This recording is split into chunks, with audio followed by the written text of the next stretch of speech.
বিসমিল্লাহির রহমানির রহিম। Welcome to মা কম্পিউটার ট্রেনিং সেন্টার। আসসালামু আলাইকুম, সবাই কেমন আছেন? আশা করি আলহামদুলিল্লাহ সবাই ভালো আছেন এবং সুস্থ আছেন। হাতে লেখার দিন শেষ। আজকের ভিডিওতে দেখাবো মুখে বললেই অটো টাইপিং, অর্থাৎ যাদের হাতে সময় কম থাকে বাট টাইপিং করতে হয় অনেক বেশি, তাদের জন্য অনেক উপকার আসবে এই ভিডিওটি।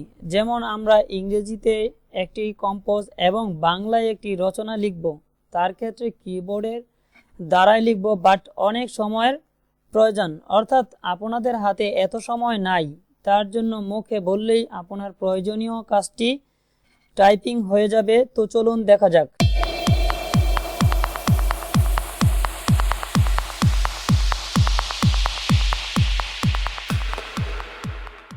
আমরা প্রথমে গুগল ক্রোম ব্রাউজারটি ওপেন করব, দেন এখানে একটি ইন্টারফেস আসছে। আসার পর আমরা যে কাজটা করতে যাচ্ছি, এই কাজটা কিন্তু অবশ্যই নেট কানেকশন থাকতে হইব, বা আমরা ইমেল অ্যাকাউন্টটা সাইন ইন করে নিতে হইব। নেওয়ার পর আমাদের এই জায়গার মধ্যে গুগল অ্যাপস আসছে, অ্যাপসের মধ্যে আমরা ক্লিক করব। ক্লিক করার পরে এখানে অনেকগুলো আইকন আসছে, এই আইকনগুলো থেকে ড্রাইভ সিলেক্ট করব। দেখেন এখানে একটা ইন্টারফেস আসতেছে, লোডিং হচ্ছে। ইন্টারফেসটা এখানে আসছে, আসার পরে আমরা ক্লিক করব নিউতে।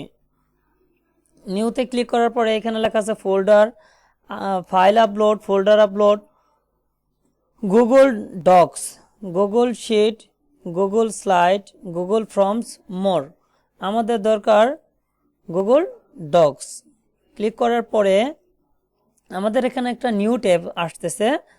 নিউ ট্যাবটা ওপেন হওয়ার পর এখন আমরা দেখতে পাচ্ছি যে মাইক্রোসফট ওয়ার্ডে যেমন এই ইন্টারফেস আসে, সেম ওই রকমের একটি ইন্টারফেস এখানে আমরা দেখতে পাচ্ছি। তো আমরা এখন এই জায়গার মধ্যে মুখে যাই বলবো তা অটো লিখা হয়ে যাব, আমাদের টাইপিং করতে হবে না। তার ক্ষেত্রে আমরা যাব টুলস, তারপরে ভয়েস টাইপিং। এখানে লেখা আছে শর্টকাটে Ctrl+Shift+S। আমরা এখানে ক্লিক করব। ক্লিক করার পরে এই যে একটা মাইক্রোফোনের আইকন আছে, এই আইকনটির মধ্যে এখন যদি আমি ক্লিক করি, ক্লিক করার সাথে সাথে যদি আমি এখানে কথা বলি, যাই বলবো তা অটোমেটিক লেখাটা উঠে পড়ব। তা আমি যদি বাংলা লিখি বা ইংলিশ লিখি, এখানে যত ধরনের ভাষা আছে আপনি চেঞ্জ করতে পারেন। এই যে ড্রপডাউনে ক্লিক করবো, এখানে কোন ধরনের ভাষা আপনি প্রয়োগ করতে চান, তাই আমি ইংলিশে দিয়ে চেক করি। প্রথম আমি এখানে ক্লিক করি একটা, hi friend, how are you. দেখেন আমি স্টপ করে দিলাম।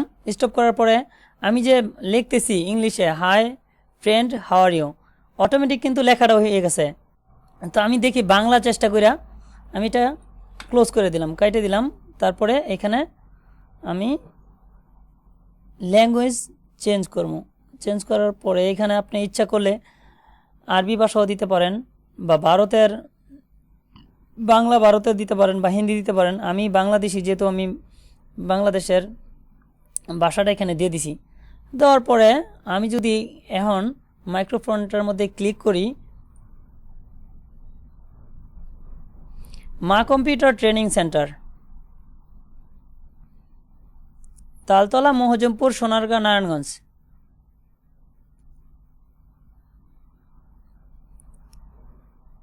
আমার নাম মোহাম্মদ সানাউল্লাহ হক। আমি স্টপ করলাম। স্টপ করার পরে এই যে আমি মা কম্পিউটার ট্রেনিং সেন্টার দিছি, তালতলা, মহজমপুর, সোনারগাঁ, নারায়ণগঞ্জ, অটোমেটিকলি কিন্তু লেখাটা আইসা পড়ছে। আমার কিন্তু কিছু হাতে লিখতে হয় না। এখন আপনারা কি করবেন, কোন জায়গার মধ্যে দাড়ি দিতে হয়, কোন জায়গার মধ্যে কমা দিতে হয়, সেটা আপনারা দিয়ে নিতে হইব।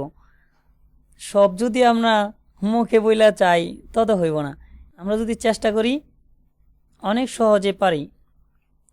এখন যদি মনে করেন আপনারা এখান থেকে বোল্ড করবেন, আন্ডারলাইন দিবেন, ইটালি করবেন, যেরকম মনে চায় এখান থেকে করতে পারি।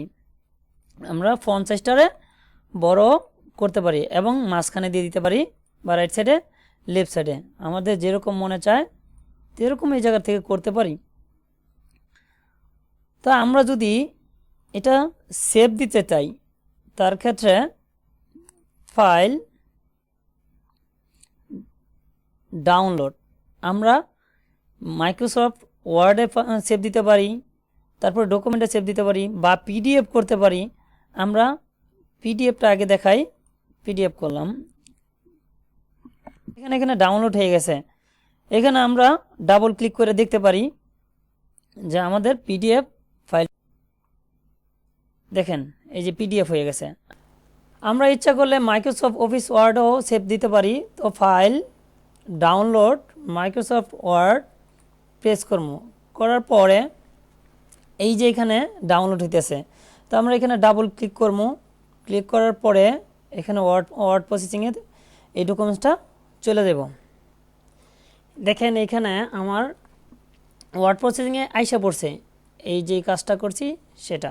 এখন আমি ইচ্ছা করলে এই ক্ষেত্রে ডাবল আন্ডারলাইন দিতে পারি, বা যদি মনে করি যে আন্ডারলাইন আমি দিব না বা ইটালিক দিব না, বোল্ড করবো না, যেরকম মনে চায় সেরকমই এখান থেকে করতে পারি।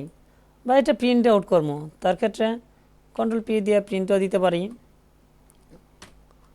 আমরা এখান থেকে ফন্টও বড় ছোটো করতে পারি। তো ইনশাল্লাহ আমরা এই পর্যন্ত বুঝছি। সো আজকের ভিডিওটি এই পর্যন্তই। ভিডিওটি দেখে যদি ভালো লাগে একটি লাইক, কমেন্ট ও সাবস্ক্রাইব এবং শেয়ার করতে অবশ্যই ভুলবেন না। পাশে থাকা বেল আইকনটি অন করে রাখবেন। দেখা হবে নেক্সট কোনো ভিডিওতে। আসসালামু আলাইকুম, আল্লাহ হাফেজ।